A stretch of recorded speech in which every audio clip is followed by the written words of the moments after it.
Isang pambihirang phenomenon ang gumulat sa mga residente ng Barangay Fundacion sa bayan ng Dueñas, Iloilo.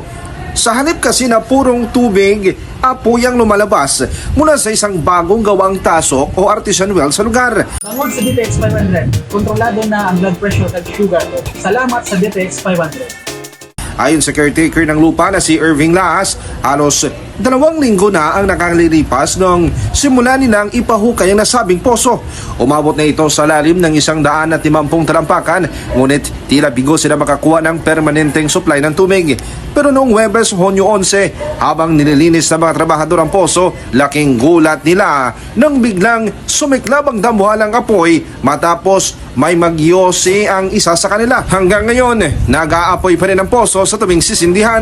Agad na itong iniulat sa Bureau of Fire Protection o BFP ng bayan na nagrekomendang ipasuri ang sitwasyon sa Department of Energy o DOE. Nangihinayang naman ang mga magsasaka dahil ang tasok ay nakalaan sa bilang patubig sa kanilang mga tanim na palay, tubo at iba pang pananim ng barangay. Base sa opisyal na paliwanag ng Environmental Management Bureau Region 6, ang pangunahing sanhi ng pag-apoy ng poso ay ang presensya ng methane gas o natural gas na nakaimbak sa ilalim ng lupa.